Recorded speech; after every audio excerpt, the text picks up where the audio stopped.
Hey everyone, and welcome to a new episode of Moxham Trails. I am here on what's probably going to be my longest visit yet. It is Thursday afternoon. I came here right after work, and I plan on staying until at least Sunday morning, possibly Sunday afternoon. So that's technically a 4-day visit, and I've never done that before. It's Father's Day weekend, which technically marks the end of black fly season, but they're still flying around a little bit, and Ethan knew that, so he decided to stay home. However, I am expecting multiple visitors tomorrow and Saturday. Cam and Rick, two of the barn cats, are coming up to join me, and also Rick's friend Russell's going to come up. He's also an avid mountain biker and has done a bit of trail building too, so it'll be good to have him on the crew. But tonight I'm going to be by myself organizing the shed a little bit more to make sure it can sleep 4 people tomorrow night.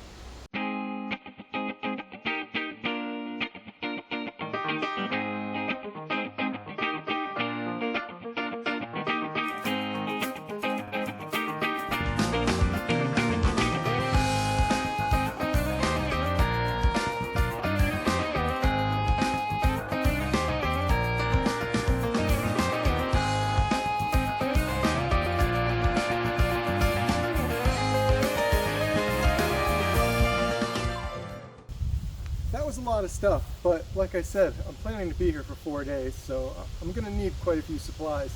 Most of this stuff is actually for trail building and will be going back with me when the trip is over. Not only do I have to organize all the stuff that I just unloaded, but I also have a list of things that I want to try to get done before tomorrow morning. So it's about 6:30 right now, and I'll probably end up staying up till about midnight, so that gives me a good 5.5 hours of working time. But before I get started, I should mention that I did make one other trip up here between now and the last episode. If you recall, I helped Rick cut up a bunch of wood at his camp during the second episode of this season, and I was talking to him a few weeks ago, and he mentioned that he wished he had some way to keep it dry. He wanted to build maybe some sort of firewood rack, or maybe even a firewood shed. And I mentioned to him that I do have the pieces of the old shelter just sitting up here, and he was welcome to have them if he wants them. So we came up here on a day trip, grabbed most of the pieces of the shelter and brought them over to his camp, then put them back together and put the firewood inside. It seems like overkill when you look at it right now, but once he splits all that wood and has multiple rows of firewood in there, I think that structure is going to be perfect for him. Now that I have the shed, I've spent some time preparing for longer visits, and one of those things has been investing in a much larger battery supply.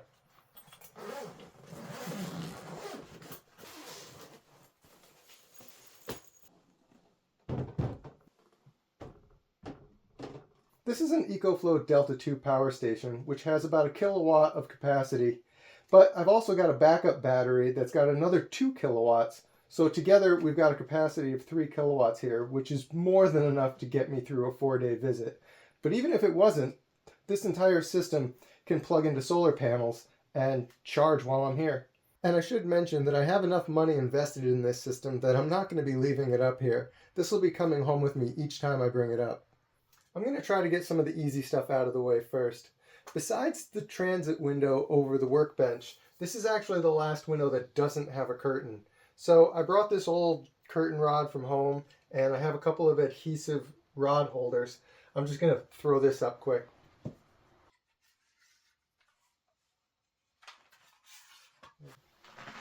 There, I think that's level.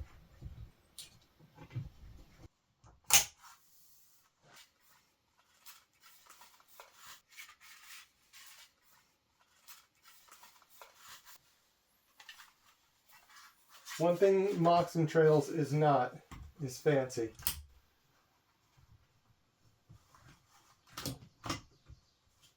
There.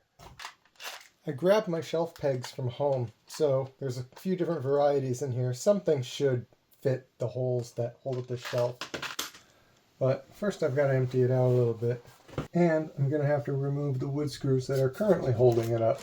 Okay, I think this is the right size Torx bit.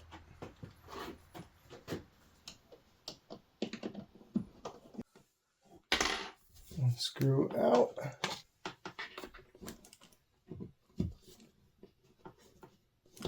One peg in.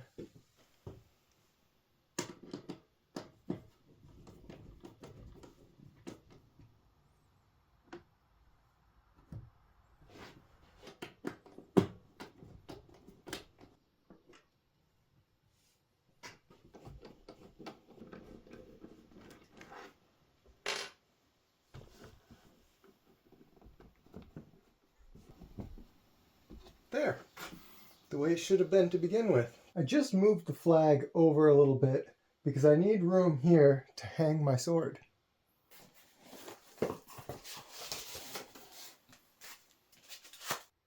I thought this might be a fun little toy to play with up here. Ethan and I already practiced slicing apples with it at home.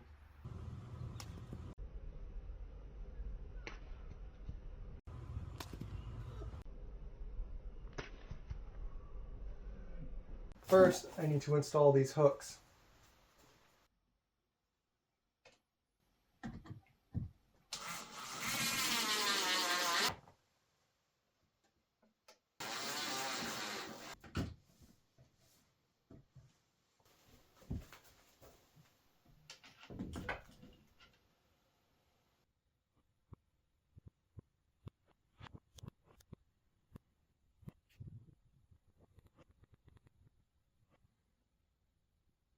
I think I said at the end of my last episode that cleaning up the workshop area was going to be a priority. But with 4 guys trail building tomorrow, I imagine this area is going to get torn apart all over again.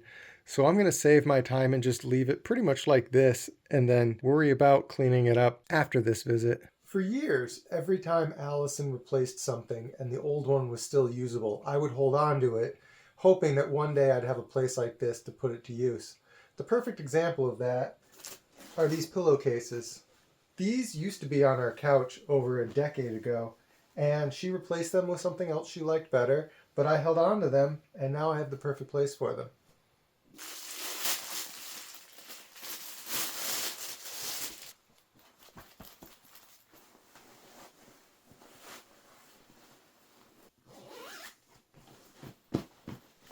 There.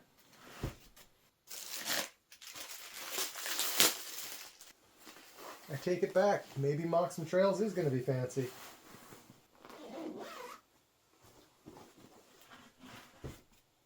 Now for one of the bigger jobs, and one that I've been a little bit anxious about because it's not something I have a lot of experience with. Although these USB light bulbs do illuminate the place pretty well, I want to do something a little bit nicer. So I purchased some LED strip lights, and I'd like to run them along both lofts, maybe even all the way around. And then I bought a bunch of these channels because I read that the LED strips themselves are pretty fragile, so you don't just want to clip them up to the wall and leave them. These will protect them and also diffuse the light a little bit. But I've never installed anything like this before, so I could be in for a few headaches.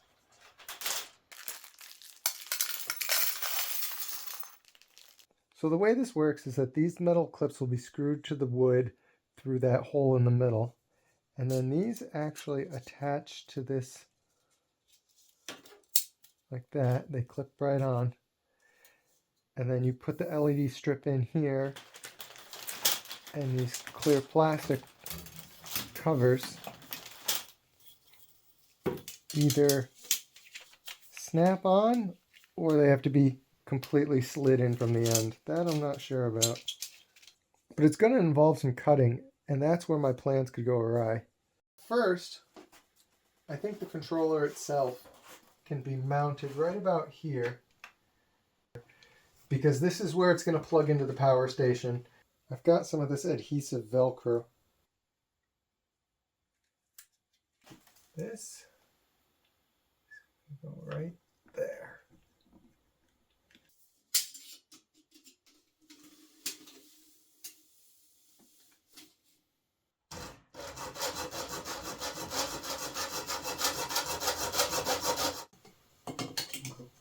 Right there. These screws are not very sharp. They're hard to get started in these studs. This is what we need. There's going to be a bit of a learning curve here, and then I'll get my legs under me and I'll start going a lot faster.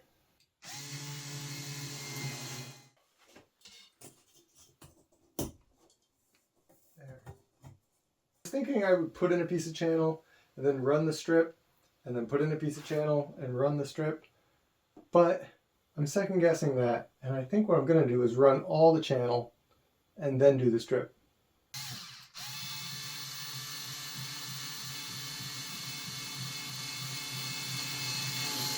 It should not take that long to get a screw started.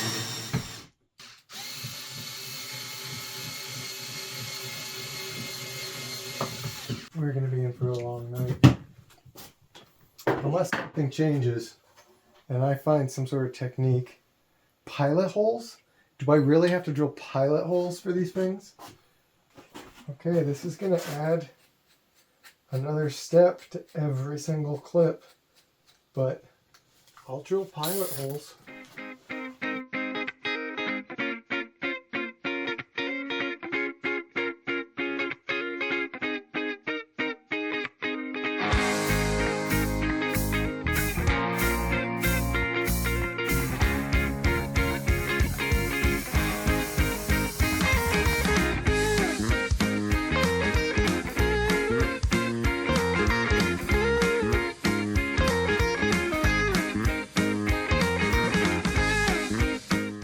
So the channel on the left goes up, turns left. I cut a gap right there because I'm going to put in a T intersection that goes up and all the way down along the loft edge, and then also continues down across the shed doors to the corner. I need to stop it there because there's just too much stuff hanging along this wall. There's no place to run the channel. So that wall is just not going to get any string lights. Once I get down to the other end of the loft, I can turn right and go down over the workbench, and then it's just that far wall that doesn't get any light. I'm taking a short break from the LED lighting. Number one, because it's frustrating the heck out of me. But number two, because there's a topic that's been on my mind that I'd like to share. This shed is permitted as a storage shed, but some could argue that with the improvements I've made, it's crossed the line and has now become a dwelling. If it were to be considered a dwelling, this would no longer be vacant land and it would become a residence, which would be a whole different tax bracket. That's not something I'm interested in doing, but at the same time, I'm not trying to cheat the town or the county or the state out of any money. I want to keep this vacant land and I want to keep this shed a storage shed. But at what point does a storage shed become a dwelling? Well, I did some research and there's no cut and dry answer. It's really up to the discretion of the inspector. If an inspector comes here to look at the place and decides this is a dwelling, then it's a dwelling. If he looks at it and he decides it's still a storage shed, then it's a storage shed. But there are certain things that inspectors look for when making the decision of whether or not it's a storage shed or a dwelling. And it's those things that I've tried to steer away from. Number one, they look for insulation. This shed is not insulated and I have no intention of insulating it. Number two, utilities. I've got a power station that I use to run LED lights, but I don't have any electricity. I don't have conduits with 110 or 220 going all over the place. Number three, plumbing. I don't have any plumbing. I have 5-gallon jugs of water with a hand pump that I use to wash my hands and sometimes wash some dishes. Number four, they look for a kitchen. And although I have cabinets and I have kitchen utensils, I would argue that this is not a kitchen. I don't plan on preparing meals and eating them here. I come up to Moxham trails to be outside. I love cooking over the campfire. The utensils in here are really just storage. I might do a little bit of food preparation inside, but ultimately all my cooking is done outside. Unless maybe it's raining out and then I could potentially cook a meal inside. And finally, sleeping.